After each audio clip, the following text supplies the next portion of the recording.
নমস্কার। কবিতা বাবুর বুদ্ধি। কবি অপূর্ব দত্ত। বলো।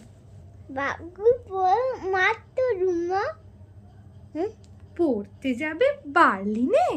মা বড় ঠং কিন্তু গুঁড়ো দুধ আর বার্লিনে।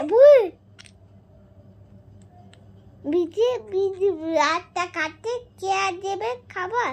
শেষকালে কি খালি পেটে রোগ বাঁধাবি আবার।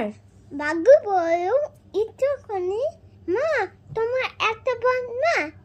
কি যে বলো, প্লেনের ভিতর খাবার কি আর পাবো না। মা বলো এত কথা আমরা তো বাঘ।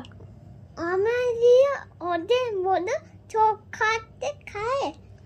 হাসতে হাসতে বলল বাঘু, আমি কি পাগল।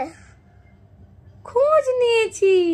বল একসাথে, একই প্লেনে যাচ্ছে দুটো ছাগল।